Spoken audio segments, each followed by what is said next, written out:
Assalamualaikum warahmatullahi wabarakatuh.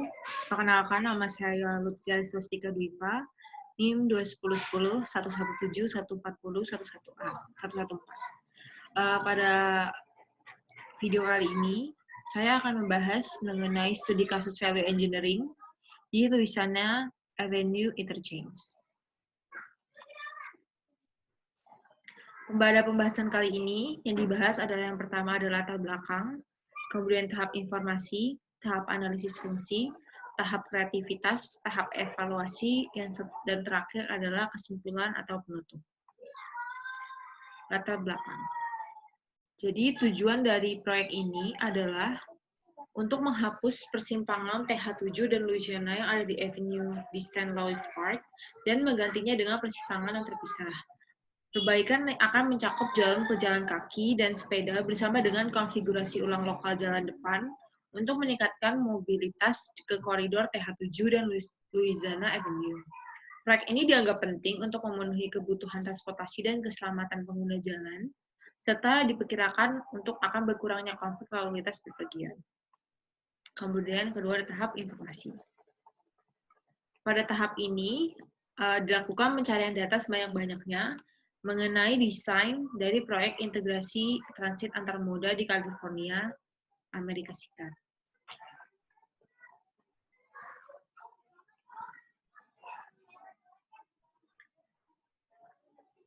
Maaf, maksud saya untuk proyek dari Louisiana Interchange ini. Kemudian data-data yang didapat adalah yang pertama data dari value engineering, anggota dari value engineering yang tertera dalam gambar di layar. Kemudian data observasi. Yang pertama adalah mengenai tujuan pembangunan dari interchange di TH7 West of Louisiana Avenue, yaitu membuat efek seperti coaster atau lalu lintas lancar. Beberapa perlengkapan dan persiapan harus disediakan pada pembangunan persimpangan. Kondisi tanah pada lahan proyek yang terkini berbeda dengan data geoteknik yang sudah dibuat oleh tim teknis di awal konstruksi 30 tahun lalu, maka dilakukan kembali investigasi tanah. Kemudian kondisi lalu lintas yang ramai pada saat konstruksi dapat menjadi potensi dari risiko. Lalu lintas harian rata-rata pada Louisiana Avenue dapat ditanggulangi dengan satu jalur atau single lane yang terdapat di proposal desain. Kemudian ada halte bus di sepanjang jalan Walker. Kemudian tahap analisis fungsi. Pada tahap analisis fungsi ini ada 3 tahapan, yaitu pertama ada cost model, kemudian function analysis atau analisis fungsi, kemudian ada phase diagram. Cost model,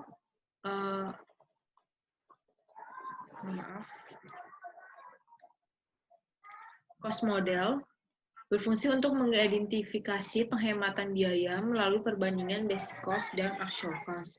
Pimpinan dari tim value engineering menyiapkan suatu model pembiayaan atau cost model dari keseluruhan biaya proyek yang sudah diperkirakan atau diestimasi oleh tim teknis proyek.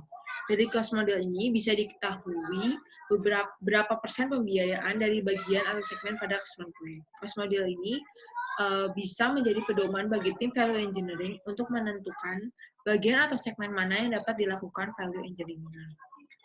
Pada proyek ini dapat dilihat gambaran dari cost model dari proyek TH7 Louisiana Avenue ini. Kemudian ada breakdown cost model. Berdasarkan breakdown cost model tersebut, dilakukan analisa untuk menemukan batasan item kerja berbiaya tinggi. Berdasarkan breakdown cost model, terdapat 4 item dari pekerjaan biaya yang tertinggi dalam proyek ini. Yang pertama adalah roadway atau jalan raya sebesar 33%. Kemudian ada konstruksi itu sebesar 17%. Kemudian ada perbaikan tanah yang terkontaminasi sebesar 16%, kemudian galian dan timbunan sebesar 13%, jembatan sebesar 13%. Mohon maaf tadi galian timbunan itu 7%, kemudian dinding penahan tanah yaitu 12%, kemudian pembatas jalan sebesar 2%, dan dewatering sebesar 1%.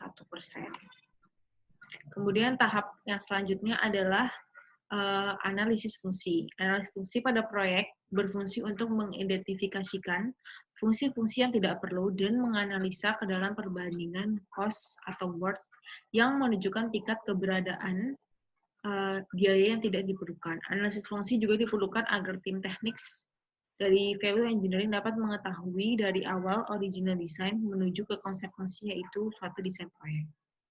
Kemudian diagram fast. Diagram fast pada proyek ini menunjukkan fungsi dasar dan fungsi sekunder.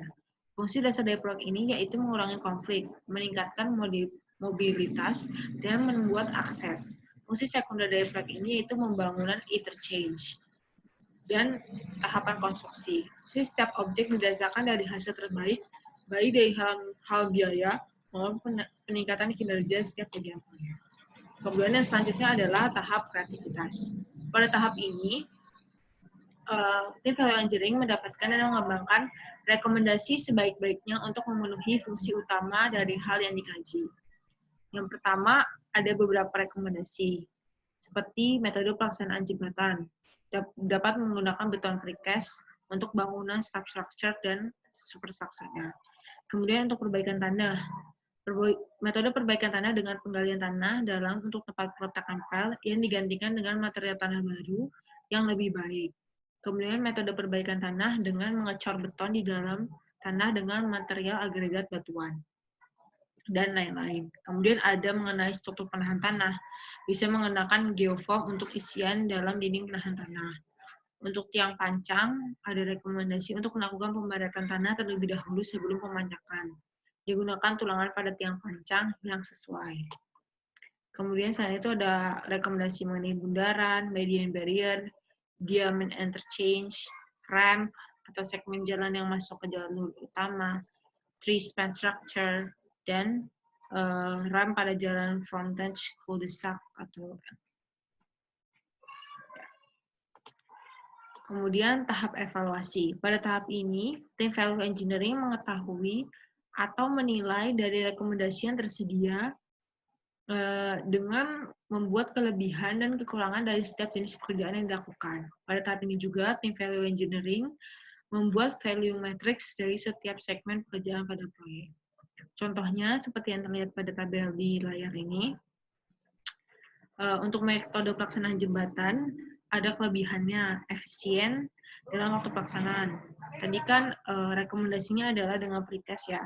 Kelebihannya adalah pembangunannya direkomendasikan menggunakan precast. Maka kemudian pada tahap evaluasi ini dievaluasi tahap precast itu memiliki kelebihan efisien dalam waktu pelaksanaan, tapi memiliki kekurangan penggunaan teknologi yang baru. Beberapa dek jembatan mengalami prematur dan lain-lain.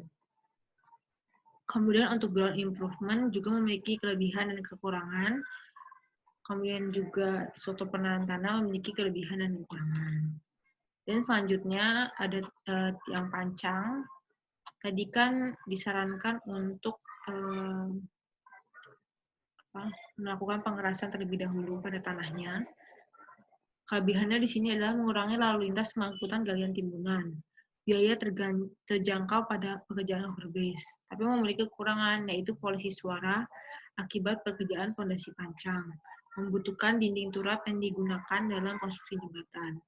Kemudian ada juga kelebihan dan kekurangan dari reinforcement slope atau perkuatan tebing, dan juga bundaran. Kemudian yang terakhir adalah penutup. Berkat adanya value engineering di proyek Louisiana Avenue Interchange ini, proyek dapat mencapai cost saving atau penghematan biaya sebesar 3,9 miliar US dollar sampai dengan 5,1 miliar US dollar. Dan terjadi juga peningkatan performa dari setiap segmennya sebanyak 7% sampai dengan 11%. Itu saja yang saya bahas mengenai value engineering di proyek TH7 Interchange Louisiana Avenue ini. Sekian, mohon maaf jika ada salah kata. Assalamualaikum warahmatullahi wabarakatuh.